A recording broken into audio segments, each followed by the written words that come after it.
Hi everyone. Hi Professor Taylor, fellow classmates. My name is Jared Watkins. I hope everyone's staying safe and healthy.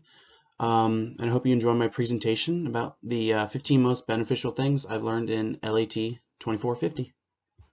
So the three components of a trustworthy character are integrity, maturity, and win-win behavior. Integrity is referring to someone's behavior on a matter that's grounded in sound principles, ethics, and honesty. Maturity in this case is referring to someone's ability to manage their own emotions, no matter the situation. And then a win-win behavior is having the mindset that means we both win instead of just one person winning or that person winning. So the 5 rules for making a decision are delegation, delay, ownership, big ticket items, and enforcement. So delegation essentially means you need to make sure that this is a decision you can make or one your staff should make. It's also important to know that decisions do not always need to be made right away. The timing of the leader is just as important as the decision itself. Leaders should also be aware who their decision affects. They also must need to notice if it's theirs to make or if it should be pushed to a superior. Some items and decisions are big ticket items, which means they're very important. A leader must slow down, focus, and take extra care to make sure that this is the right decision for them to make. And then lastly, enforcing the rules means you have to enforce the rules when it comes to making a decision.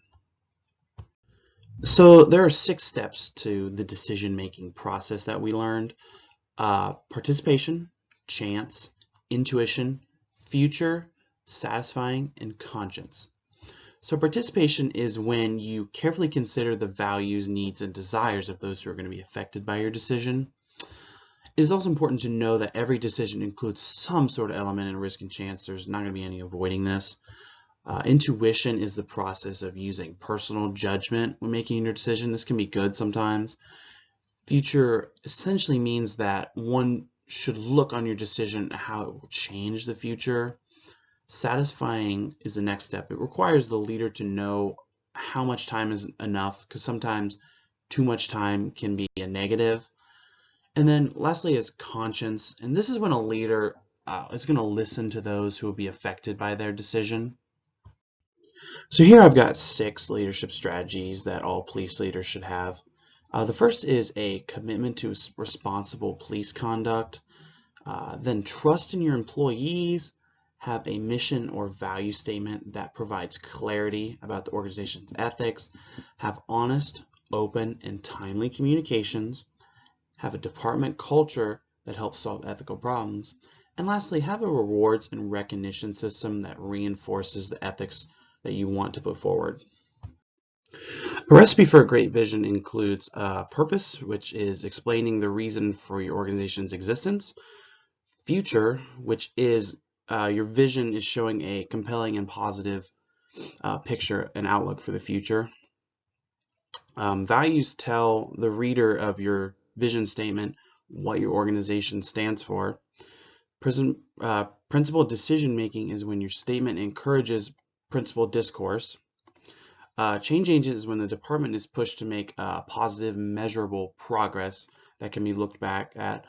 And then conflict resolution is finding the best way to solve issues within your department or company or business. And excellence means your vision statement must foster a standard of excellence. So we also learned how to spot a bad leadership strategy. The first one is only a list of things to do. Nothing's marked urgent. The next is blue sky objectives that usually offer no link between challenge and action. There's usually a avoidance of tough, painful choices, template style of leadership that only fills in blanks, having lots of pointless policy that can be messy, and it will often displace critical thinking and good strategy. And then having bad strategy can lead to confusion and problems. So we learned that there are 4 main reasons for communication. They are meaning, trust, decisions, and feedback. Meaning is defined shared interpretations and using facts that prepare you for what needs to be done. Trust is important because it suffers when communication suffers. The two are essentially linked. You must trust yourself and others in the situation. Accurate decisions made by police leaders also depend on open and accurate communications from all directions.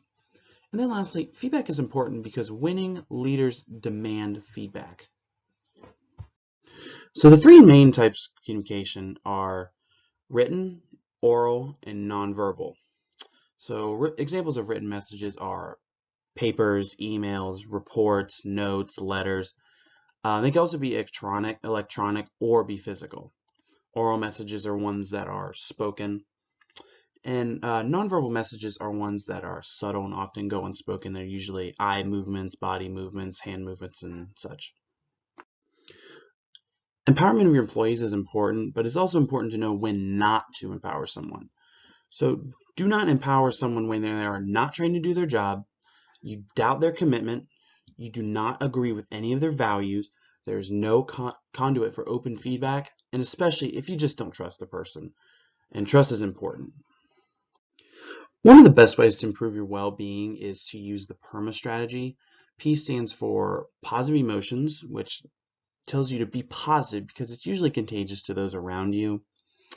E stands for engagement, which means be engaged because that means we're valued. The more we're engaged, the more we feel valued. The R stands for relationships because they're important to our mental well-being and our social well-being. It makes us feel better.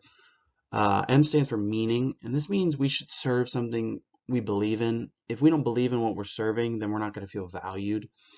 And then achievement is there for because humans tend to want to achieve their goals for the sake of achieving them, but this means don't divert your well-being just to achieve the goals in your life. So another important thing I learned was the 5 types of teams. There's nominal, minimalist, potential, committed, and thriving. Now the worst one of these is nominal because they're really just a team in name only. They don't really function as a team. But the best type is a thriving one because they are all committed, they have awareness of each other's strengths, and they have ability to measure progress, and they recognize each other's contributions to the team. So there are many problems if the leadership of a department continues to ignore a problem employee. They are recruitment, retention, morale, lawsuits, and money. So new recruits will have a negative view of the department or leadership, and they will not want to work there. Ignoring the problem employees can lead to good employees currently at your department leaving because of a problem employee. A problem employee can also really bring down a morale for the officers that are left working for you. Problem employees can also bring lawsuits to department, which can be disastrous. And then lastly, employees also cost the department a lot of money because they are investing that money to try and fix the problem employee. So there's 3 types of misconduct that we learned about. It's usually best to avoid these types of misconduct. There's legalistic, which this type of misconduct is usually corruptions, crime against people or property. Professional misconduct is when someone uses negative body language, encourages insensitive verbal or engages in physical abuse of a person. And then ethical misconduct is engaging in unethical and aggressive police tactics, physical abuse, not helping certain citizens because of their race, religion, gender, sexual orientation. Again, avoid all of this stuff.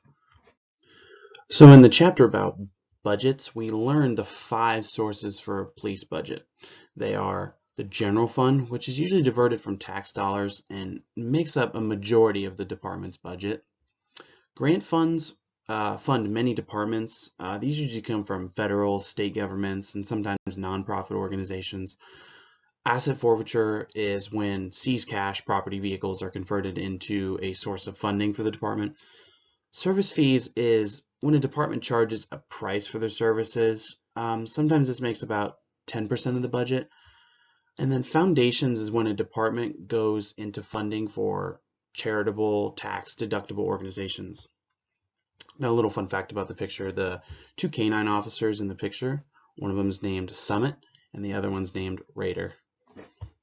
So the 4 principles of the budget process are establish broad goals to guide government decision making, develop approaches to achieve goals, develop a budget with an approach to achieve goals, and then evaluate your performance and adjust. Thanks everyone for watching. Professor Taylor, I really enjoyed the class. It was very informative. Yeah, I hope everyone has a good winter break, and I hope everyone stays safe.